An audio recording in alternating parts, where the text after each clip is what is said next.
एक था घना जंगल जहाँ जानवर एक दूसरे के साथ बहुत प्यार से रहा करते थे। उस जंगल के बीच एक बहुत सुंदर और बड़ा तालाब था। उस तालाब में एक मगरमच्छ रहता था। तालाब के चारों ओर बहुत सारे फलों के पेड़ लगे हुए थे। उनमें से एक पेड़ पर बंदर रहता था। बंदर और मगरमच्छ एक दूसरे के बहुत अच्छे दोस्त थे। बंदर पेड़ से मीठे और स्वादिष्ट फल खाता था और साथ ही अपने दोस्त मगरमच्छ को भी देता था। बंदर अपने दोस्त मगर का खास ख्याल रखता था और मगर भी उसे अपनी पीठ पर बिठाकर पूरे तालाब में घुमाता था। दिन निकलते गए और दोनों की दोस्ती गहरी होती गई। बंदर जो फल मगरमच्छ को देता था, मगरमच्छ उनमें से कुछ फल अपनी पत्नी को भी खिलाता था। दोनों फलों को बड़े ही चाव से खाते थे। बहुत दिनों के बाद एक बार मगरमच्छ की पत्नी ने कहा, बंदर तो हमेशा ही स्वादिष्ट फल खाता रहता है, जरा सोचो उसका कलेजा कितना स्वादिष्ट होगा। वह मगर से जिद करने लगी कि बंदर का कलेजा खाना है।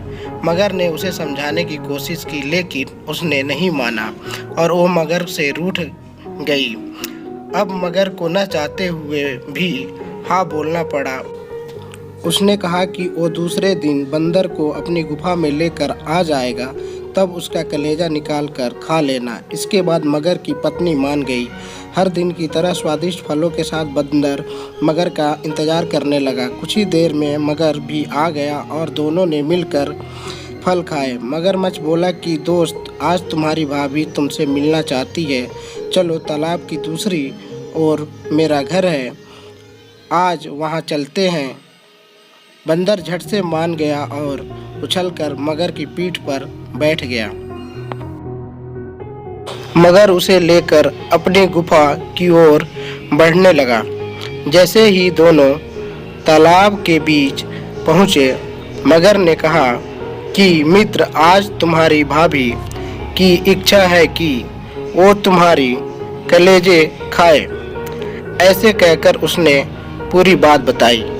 बात सुनकर बंदर कुछ सोचने लगा और बोला, मित्र, तुमने मुझे यह पहले क्यों नहीं बताया?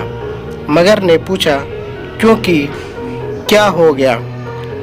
बंदर बोला, मैं अपना कलेजा तो पेड़ पर ही छोड़ आया हूँ, तुम मुझे वापस ले चलो, मैं अपना कलेजा साथ में ले आऊँगा। मगरमच्छ बंदर की बातों में आ गया और वापस किनारे पर आ गया।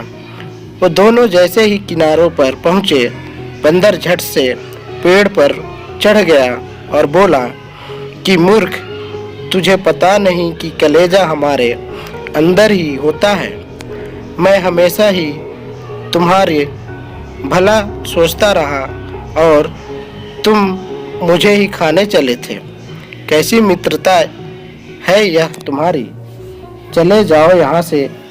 मगर अपनी करनी पर बहुत शर्मिंदा हुआ और उसने बंदर से माफ़ी मांगी, लेकिन अब बंदर उसकी बातों में नहीं आने वाला था। कहानी से सीख।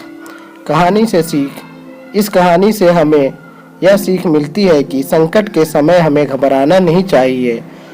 मुसीबत के समय अपनी बुद्धि का उपयोग कर उसे दूर करने का उपाय सोचना चाहिए।